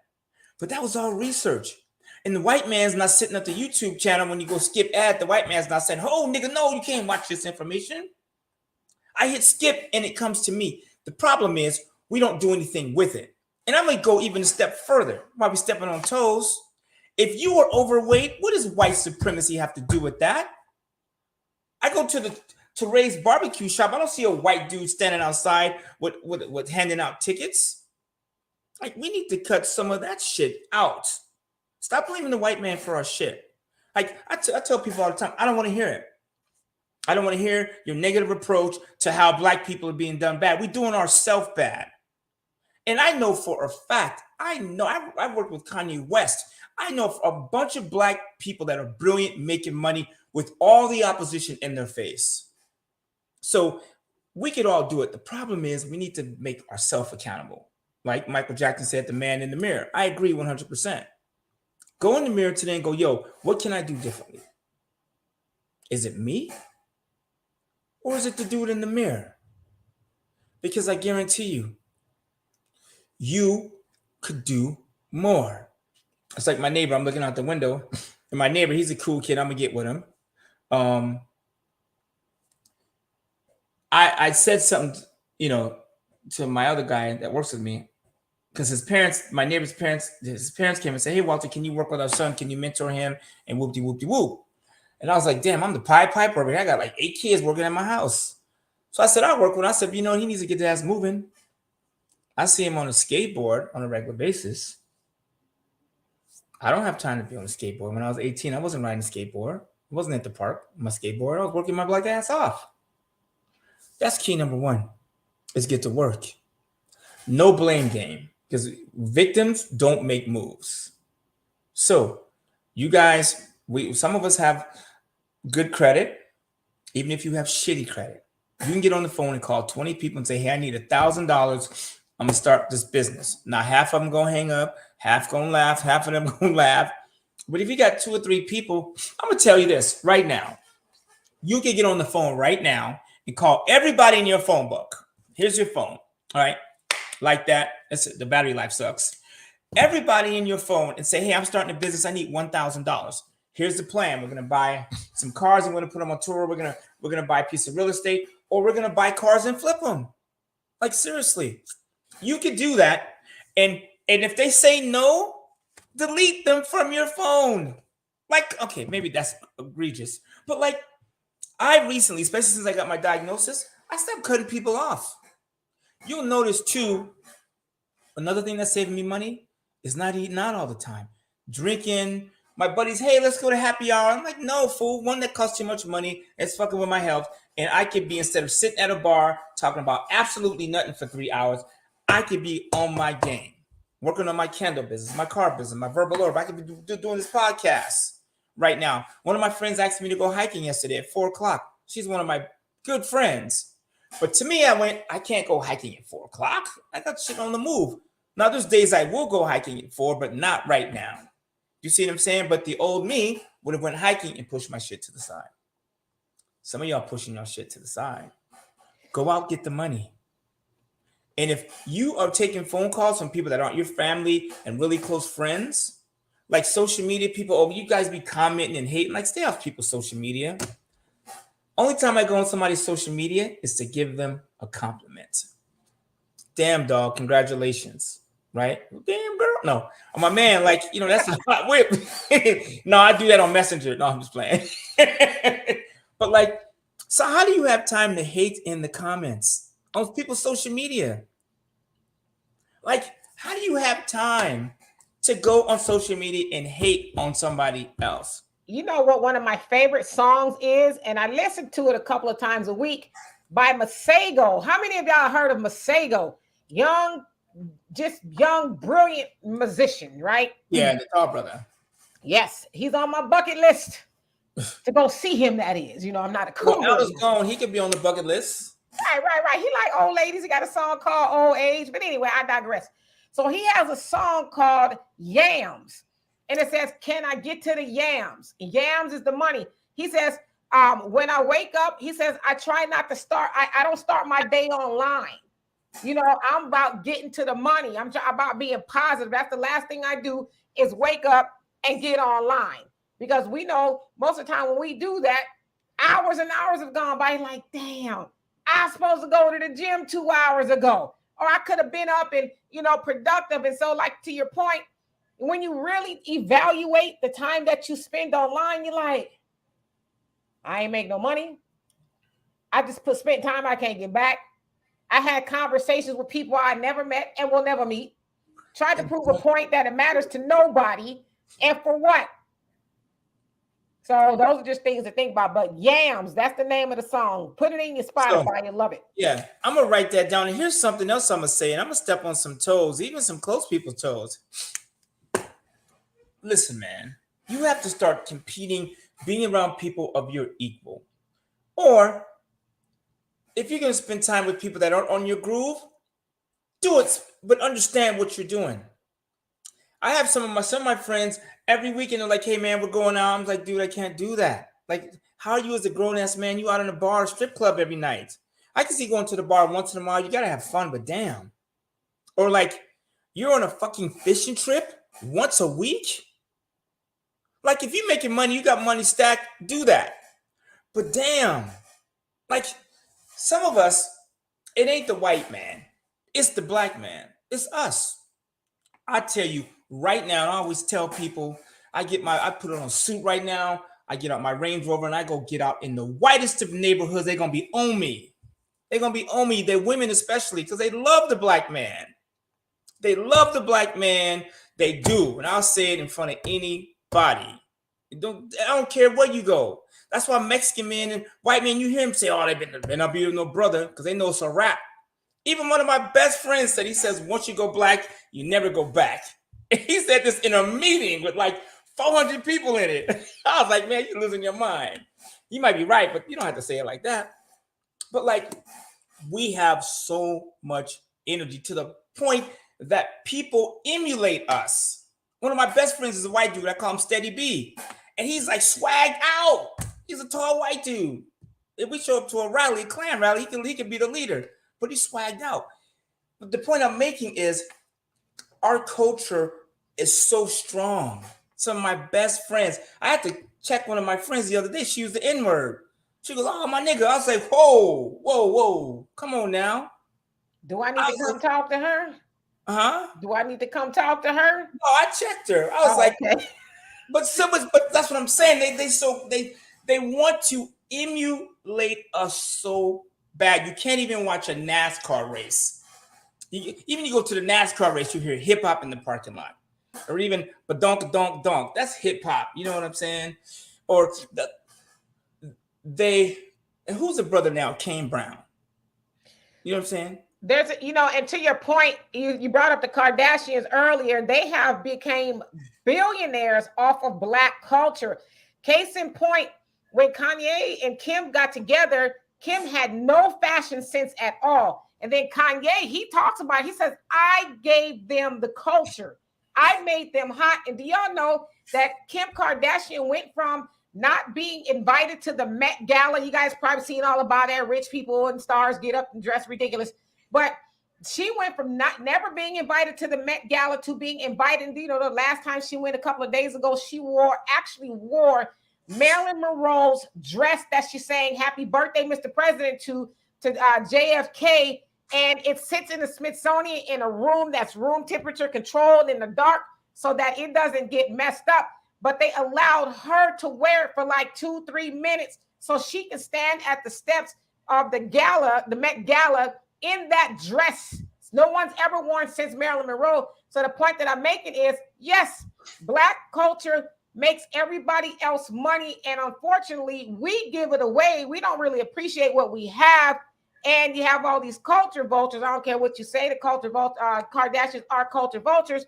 They come in and they profit and make billions off of it. And we sit and complain instead of saying, okay, well, let me use what I got naturally. Yeah, no, don't get it twisted. Kim Kardashian, as she I was gonna say kidnapped the pootie. She kidnapped the culture. I get it. I'm not. That's not what I'm saying. I know. I promise you. And out of you want to go back. I think, and that's funny. I heard one of the prosecutors in the OJ trial saying, "Oh, he shouldn't make money from this." But every single person, and from the OJ trial, from Chris Darden to Marsha Clark, all of them, F. Lee Bailey, Robert Shapiro, nobody knew who. How in the hell we got LegalZoom now? You know why we got LegalZoom? Because OJ made him famous. Period. So I get it. So here's a Black dude that they say killed his wife. I'm not getting involved in that. But like from that situation, all this culture, companies, LegalZoom, the Kardashians, all this stuff from what they call the crime of the century, which is total bullshit. All right. I don't care what you say. People say OJ did it. Whatever. Y'all miss me. Maybe he did, maybe he didn't. I don't know. But the point being is all this culture has come from that. You know who's not making money from the OJ trial? Black people. And I know because I spent time with Ray J in Palm Springs, him, Brandy, and his mom. We were out there for some event for Code Black or something like that. And he walked up to me. He goes, "Yo, how much money do I need to have to get a black card? How much money I need to have in the bank?" I was like, "A lot." I was like, "But why are you asking me that? You Ray J. Like, what am I missing up in here?" You know what I'm saying? We need to own our stuff, and we need to raise our confidence. Because somebody said black people have confidence. We do. But why don't we use it? And I get it, being black in America can be tough because you're thinking, oh, what do they think about me? Do they think I'm going to snatch their purse? And I'm like, I didn't bring the right shoes. But like, what if we could take like the swag that we have and do something with it? Like, I tell people all the time, and I know, it's tough. Me and my sister talked about this the other day. She tried to blame it on my health. Like, she don't want to use her credit at just a certain way. I'm like, that was an ear floss. Hit me with that. But like, there's so much opportunity out there. Well, let me explain that a little bit more. So I have excellent credit, which most people do, I would think. And so I had an opportunity to start a business, but I knew that I was going to bug Walter to death, with all of these questions. And I'm like, there's no way in hell on God's green earth am I going to bug my brother who is dealing with a health crisis and stress him out even more. And so there's other things that I am doing already. So I decided not to do that because money is not more important than the health of my brother. So that's really what that was about. Honest to God, kiss the sky, cross my heart, and I don't want to hope to die. But that's the truth. I hear you. You know what I'm saying? I get it. And me, I love shit like that. Like, I'm like, because with me, I'm like, and that's why I kind of wish my kids would get more engaged. And I know you can't always do shit with your parents, but I'm like, I was telling this 19-year-old kid, and I tell my kids to their face, and I call my son Evan, who connected me with this kid. My son Evan's in college, so he gets a pass for the moment. But like, when you have parents that are on the move, you don't have to agree with what they're doing, but you got to follow them. Thank God my father put my little 5-year-old self to work. Like, if you take my father out of the picture, there's a good chance that I'm not moving the way I am. I'm not hustling, because we woke up at 5 a.m., prayed to Allah to the east. I mean, I was exhausted. And even my pops, he would just work all night, and he didn't drink alcohol. So he wasn't like having a couple drinks and be like, okay, let's go. He was just like on one between the temple and the Muslim, the brotherhood, and all the conversations. He just would not ever go to sleep. And so my summers were spent with that dude working around the clock. So now when I have to get up at 5 and go to bed at midnight, it doesn't even click to me that it's a struggle. But why? And thanks for that. I appreciate it. I tell people I like prayer, but I want more than prayer is remedies. So send me some links. So anyways, and I'm glad you brought that up. And I do appreciate that. What I'm realizing, even with this, right? So if you have an illness, and I call it not an illness, but a speed bump, right? Because prostate cancer is extremely fixable, curable. Like most men, my doctor was like, most men who have prostate cancer don't even know. They die of something else. Like, okay, I ain't trying to die of nothing, but I hear what you're saying. But what I'm asking everybody, because my son Chris was like, I'm gonna pray for you, Dad. I said, you know what I really would like is a remedy. Tell me what to do. Go out and find some African village somewhere. Like, I found this guy on YouTube, and he's brilliant. And I'm like watching, when I have finished with this, I'm gonna go back to watching his video. His name is Ontumba Olajuwon Okubueno. I said that right? And he's sitting up there, him and this dude, I can't understand a word he's saying. I got to put it on YouTube on 50% so I can hear his speed. And he's like, there's one fruit or vegetable that this guy used to cure multiple diseases. He just changes the color so people will believe it's something different. And he goes, but this thing, I've watched him cure cancer, this, that. And I've seen these people with these illnesses come back or they go to the doctor and the illness is gone. And they can't explain, oh, it's a miracle. It's a miracle that God created this fruit that we can use to heal ourselves. You understand what I'm saying? So what I'm telling people is, like, as soon as I told my sister, she sent me these links on the soursop. So I'm like, okay. I tried to order some from Canada. They're out. So I'm looking for somewhere I can get organic soursop, right? So if you got that, send me the link. You know, turmeric, huh? I'll find it. Yeah, turmeric, saffron. I mean, they're like, take all these spices and garlic. I'm like, okay, I can see myself doing that. You know what I'm saying? You're gonna walk past me, I'm gonna be like, garlic man, but hey, I already got a woman, so if she don't like it, then it's gonna be me and TikTok, I guess. I don't know, but I do want to live. So the remedies, and it's kind of like the subject we're talking about, money, right? Like people go to church and they pray for money, which I get it, but at some point you got to believe that the miracle has been done. So we guys, like, if we just start with something, and my phone line is open. If it's about money, like this week, I started calling all my friends. Yo, man, let's get together. Let's invest. Like one of my good friends, she's like some baller chick. She's 33, but she got stuff going on. And I called her. I was like, hey, let's go. I'm gonna put together a plan and let's go buy a bunch of houses. Real estate interest rates are going up, so people can't afford houses now. Interest rates went from 3, 4 to 5, 6, and now houses that were on the market 2 weeks, 3 weeks ago that were hot homes have been sitting on the market. That house I went out to in Texas, they wanted $250. I offered $240, and they needed $30,000 worth of work. They told me to kick rocks. They called me back yesterday, said we'll take $230. I'm like, nah. I tossed it to my son Miles. He's like, offer him $180. Because in that short week period of time, interest rates have gone up. Do you know who that's going to hurt more than anybody? Black people. Because while we hemming and hawing, we're watching the Housewives of Shake It Fast and all these crappy things that we do with our life. Instead of, like, when this clicks off, I'm turning back on CNBC. Because I want to know what the hell is going on with the world, the markets. Do you understand, like, this whole thing in Ukraine, which is really crappy, right? And I know all the world goes through it. Ukraine is a horrible place to be right now. And I know they got their issues with Africans and people. I know everybody got a hand, everybody got a dog in the wrong fight. I get it. But the world is going crazy right now. First we had COVID. Now we have the world Ukraine. We get high interest rates, gas prices. If you watch the Correspondents' Dinner with Trevor Noah, you got to watch it. It was funny. He goes, damn, Joe, everything, you're in office and things are looking up. Oil prices, gas prices, food prices. He's like, man. He's like, if you don't want something done, give it to Joe because he can't get shit passed. But it's crazy, though. All this stuff's going on. And we still are stuck in this woke movement. Like, they taught us to be awake in the 50s, 60s. Like, my father would be like, don't sleep.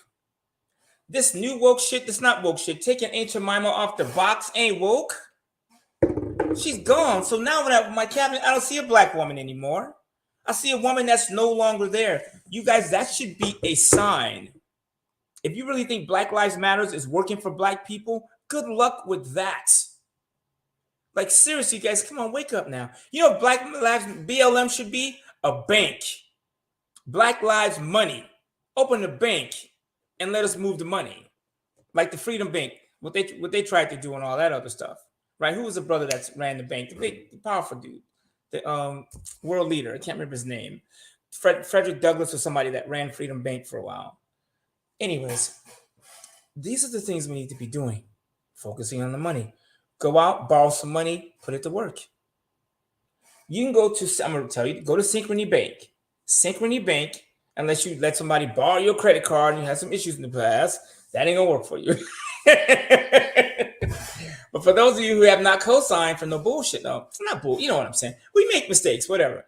But Synchrony Bank, and if you have kids that are over 18 with good credit, you can send them to Synchrony, right? I'm not saying no names. But Synchrony Bank has Venmo, Best Buy, Care Credit. Synchrony Bank has these list of companies, and they're one of the easiest people to get credit with. Is Synchrony Bank. Venmo sent me a credit card. I didn't even know they had. They sent me a link to apply for credit. I didn't even know Venmo had a credit card. You know who else has a credit card? Shopify. They will loan you money to start your business, your Shopify. And they'll take the money from your sales. Instead of you paying it back, they'll just take it from your sales. Best Buy has a credit card, and it's easier to get. Care Credit, like for those of you who like to have procedures and whatever, dental work, there's Care Credit. Some of you have health challenges you can't afford to do, but you can use your Care Credit and use that money to pay for medical stuff. So there's a lot of things you could use to build your credit. I'm telling everybody, borrow as much money as you can, but put it to work. And miss me with that shit about all leverage. Leverage is key. I'm gonna come around third base and come to home like the ex-client on this. Follow me for a second. Let's say we borrow $10,000. Each one of us, our goal is to borrow 10 grand from a bank, from a human, from somebody. Now we all have 10 grand. What do we do? That's a cool conversation from Whitey. You know, I'm probably gonna get in trouble, but I learned when I was at American Express, I used to go to this lunch meeting with a bunch of old white men, 60, 70 lawyers, CPAs, and their financial planner left the group. So they let me in. They're in their 60s, 70s, old white dudes. And me, I was like in my 20s in this room, and they're just dropping knowledge like, oh, hey, Bob, you want to sell your house? Move it to a charitable remainder trust and sell it in there because charities don't pay tax. And then you take that money and invest it, and you take the income and you live on that. I was like, you could do that? The charitable remainder trust, the 1031 exchange, all these different things like moves. And like those of you guys that have money in the stock market, do you understand if you have stocks, not stock options, but stocks, you can take money, your stock market account, not in your IRA, but outside of the IRA, and you can borrow money from your stocks. It's called a margin loan. If you have $10,000 in stocks, you can borrow $5,000 and start a business and borrow the money from your brokerage. So some of you have $20,000 in the stock market, borrow 10 and put it to work.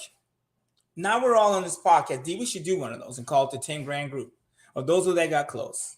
Because we do these things and I get it. Sometimes it's just, we're in a warm bath, past the soap already. Maybe we could do a group and we say, who raised the money? Or who's got some money on the table? Then what do we do? Right? You guys in Houston, as a matter of fact, all over the country, you can go to a car dealer right now. Don't do it in my hood because I'm trying to keep the money. You can go to your neighborhood car dealer and say, hey, I want to sell cars. I'm going to go to the DMV, get my license to do it, and I want to sell cars through you. Every time I buy a car, I will sell it through you, which means I'll sell it through your dealership so you can do the paperwork. Just let me buy the car with my own money, and we split the money. Does that make sense? Split the money. Go to DMV, get your salesperson's license, and go to a car dealership.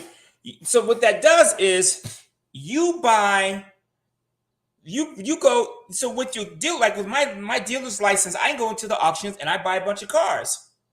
And then I sell them through my buddy's dealership. I give him a little money for each car that I sell. God is my witness. And so I'm in the auction and my girlfriend wants a Mercedes, the GL 450. And so I saw one. It was a 2013 new body style from 2013 to 19, the GL 450 Mercedes, which is a beautiful car, kept the same body style. So my cheap ass, I bought the 2013. Because if you pull up to 2019, only a gold digger could tell that it's different. I paid $9,900 for this car for my girlfriend. She's currently driving it right now. And she know how it is. We're going to sell it. We'll split the money. Do you know that car's worth $22,000 Blue Book? $22,000 book. If you go online to Facebook Marketplace right now, black 100,000 mile GL 450, they're selling them for $22,000. We paid $9,900 for it. because I spent $125, went to the DMV and got my license. So I might just dump that car for 17 just to make, 10 grand, 7 grand and be done with it. But let me ask you a question. If you guys could do something, take 10 grand and get involved and flip something once or twice and make an extra $7,000 a month, can you tell me where your life would be right now? Some of you can make 1,000. Some of you guys are screaming at your kids for $1,000 a month, for a funky $1,000 a month. Oh, I don't know about that. You go to the restaurant and you look to the right before you order. I know, because I still do it sometimes. I ain't trying to get caught off guard by the menu. I went to Mastro Steakhouse. Oh, I'm gonna miss that place with my buddy JP. And the waitress with a straight face, I go, I want to cab something big. And she goes, oh, try the Austin Hope. $92 a glass. And I said, yeah, go ahead, I'll take that. And then I looked down at the menu and I was like, excuse me, I'll take the cold duck. Now I know I have a bottle of Austin Hope over in my wine fridge over there. There's 150 bottles over there. I can't really drink those anymore either, so I might start giving those out. But I paid $60 for a bottle, and they wanted $92 for a glass. I said, "Oh no, you know, my pride ain't. I didn't bring my pride to dinner." Do you see what I'm saying? So Austin Hope is making wine and flipping it. Why couldn't you? That's what I'm saying. Like, there's so many ways to make money. It's actually, once you get in and you get over the fear, it's easy. Because right now you can sell lighters. You can buy these lighters from Alibaba for 10 cents. Maybe they're 20. You get the point. How do you make this lighter for 20 cents? I don't know. Lights too, right? I got the purple candle. Actually, purple is my. Do we have a men's color for cancer? We do now. The purple ribbon. Might be green if I'm not mistaken. It just changed. It just changed to purple. Purple is the prostate cancer color. Y'all have breast cancer pink. We got purple as the. I ain't got breast cancer pink, nothing. Not you, but I'm saying some people got it and don't even know it. That's a whole nother subject. But purple is the color, right? I like purple is my favorite color. And you know what I thought of yesterday morning? What if I sold purple ribbons for prostate cancer awareness? Do you know that most men will get prostate cancer? It's not if. For most men, it's when. That's it. So even in illness, I thought, fuck, we can make some money by educating people that they should go get their, and it's not a fun exam, but they should go get checked out. You can do a blood test first. Number one, you don't have to, take the probe up. I could not be a urologist. I'm just telling you some things I will not do. It's light blue is the color. For what though? It's prostate cancer. Is it really? I'm about to change it. You know how black people we do. We make it better. Right? Ain't nothing hot about blue. Purple is hotter. So, and besides, you know what I'm saying? They can keep blue if they want them. But I guarantee most people will want to go with purple. Yeah, we should put that on the shirt. See who said that? Curtis, I like you. I'm because fellas, I'll talk to you for a second. You've been out to dinner with a girl, and and I don't know why it is some of you people stop taking the brother, and I see it down in some of these LA, Houston, some of these metropolitan cities. If a brother wants to take you to dinner, don't drag his ass to Mastro's or Steak 48 on the first date. That's not cool. Like, man, I gotta cash in my stocks to take you to dinner. You know what I'm saying? Like, I mean, I'm just saying. I had to. Anyways. So how do you tell? Let's say you do meet a young lady for the first time, and she's like, you say, where do you want to eat? Oh, shoot, I want to go to Maestro's. What do you say to her? First of all, you asked. Don't give her a choice. You take her somewhere. You take her. We're going to Crab Shack. Or, you know what I'm saying? If I was going to start dating again, I would take a woman to somewhere near water and find a really cool, cheap place, put the water in the ambiance. You know what I'm saying? Or go on a picnic, bring your own wine. There's things you can do. You don't have to spend $400 at dinner. And when I went to Steak 48 in Houston, I thought it was like a, you know what I'm saying? Like a black people party. It was all mostly black people. In the parking lots full of Range Rovers, it's beautiful. But I thought to myself, we are getting killed in here, spending all this money on all this food. Isn't it $100 minimum? I don't. I mean, me. Last time I went to Steak 48, I spent me and my buddy. It was a group of us. We spent $500 at Steak 48. Then Mastro Steakhouse. It was. I think we only spent like 300. And then Houston has all these cool restaurants. Like Houston makes LA look like food stamp city. I mean, I think in 1 week in Houston, I spent $1,000 on dinner in 1 week myself, just on my part. I was like, I'll never do that again. That's insane. I got a girlfriend, number one, so if I want to make dinner, I can do it with her. You know what I'm saying? So I know, you got to hang out with your boys. I get it, but things like that. So instead of blowing that kind of money, and Black people, we are notorious for luxury cars and high-end restaurants. And we don't have nothing to piss in.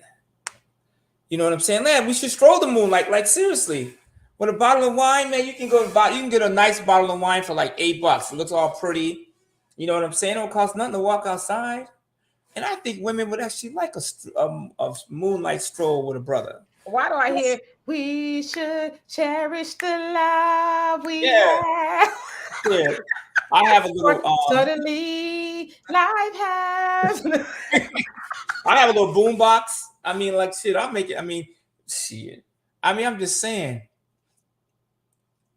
We can, like Black people, we need to back away from like the luxury stuff, or do it the right way, right? Like I told you last week about the real. Like I'm looking for a Louis bag, and it's agonizing. I'm agonizing over this bag. I've been doing it for a year. I want this bag. It's 25. You don't need it. I don't need the bag, but I want it. But I have not pulled the trigger on the bag because it's $2,500, and I don't want to be irresponsible to my financial situation. But I found one on the real for $1,500, and they got a firm. So I'm gonna pay on my Louis bag over time. So here's the point I'm making. I want this bag, and I work like hell. I work around the clock. So I want the bag. I'm like, you know what? I want the bag, and I want to put all my crap in this bag. So when I see this bag, I'm gonna go, oh, that's hot. I feel better.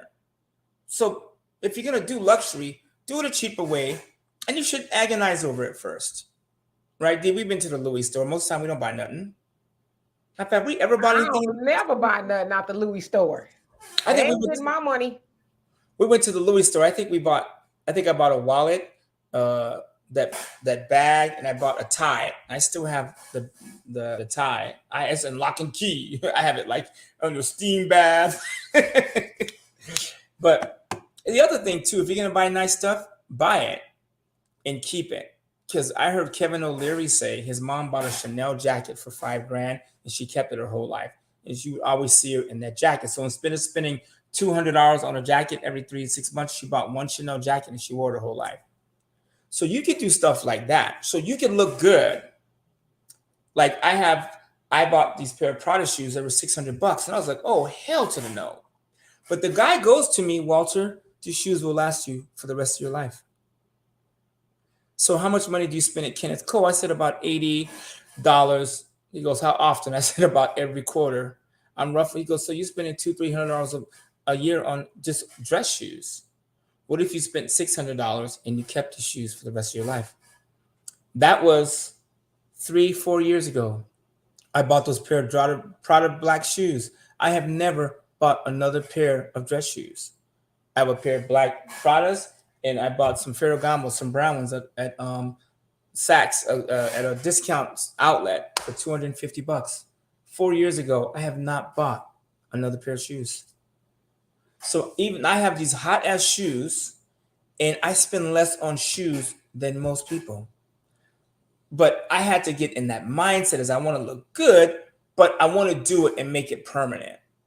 So next I got my eye on this Louis bag and these red bottoms. Oh, I don't need red bottoms. But like this illness had me going, man, just go all out. Y'all want to see me show up in some red Cadillac suit and some red bottoms.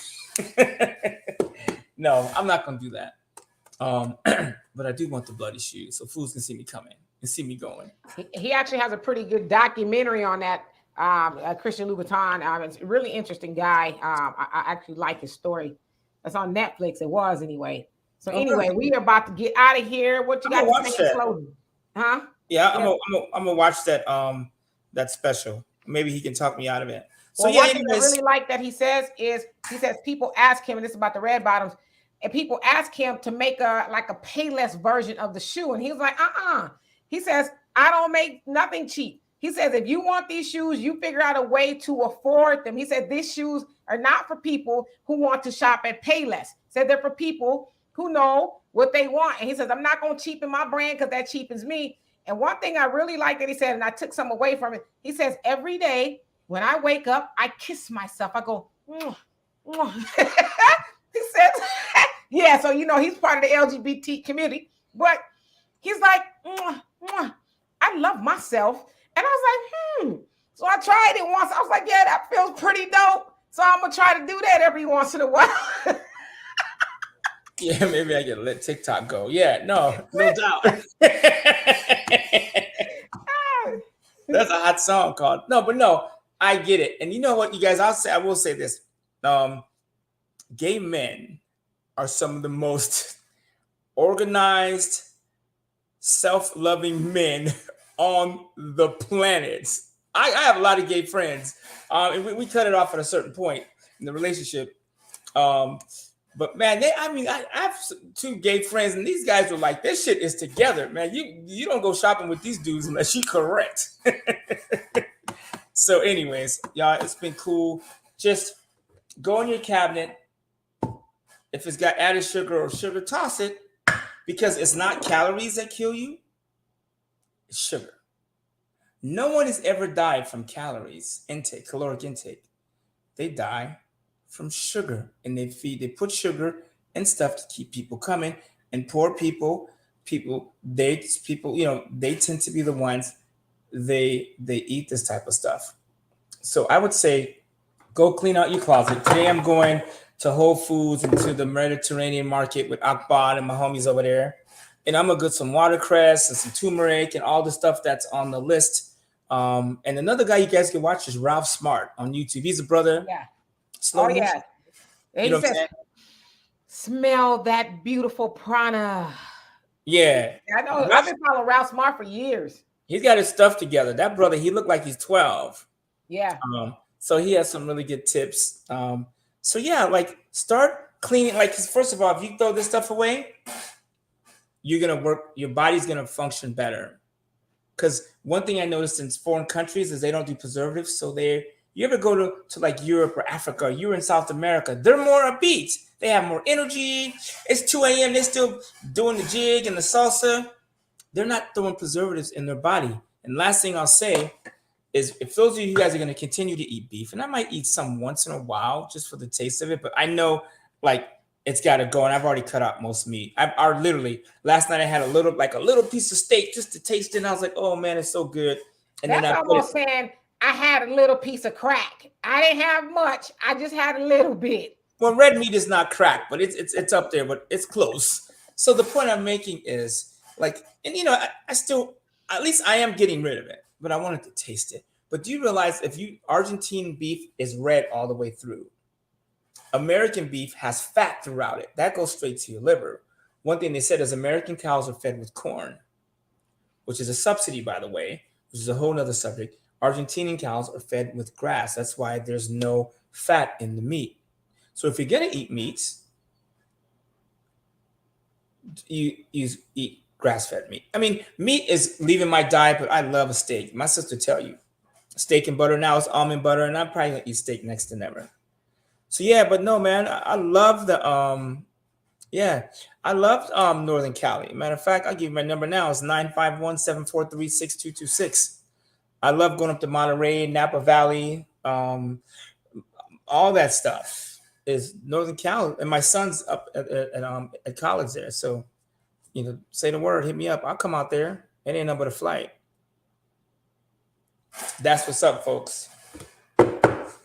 All right, y'all. So I'm going to put Walter's number up here. It has been a pleasure. Thank y'all so much for being here on this Wealth Wednesday. You guys spread the word so we can grow this show, so people can get the knowledge to do better health-wise and wealth-wise, because we can all benefit from that, right? And, of course, we have a Cash App, Venmo, PayPal. If you guys want to donate to the channel, think about becoming a member, or at least like the video. And thank you all for those who do donate, and our members. We love and appreciate you dearly. So we'll be back here, me and Donovan, on Saturday for our podcast. It won't be live. Then, of course, we'll be here on Sunday live for the Demetria K Show. And throughout the week, you guys will see me post videos of things that's trending around the world, if you will. So you guys be safe, and we'll see you guys a little bit later on.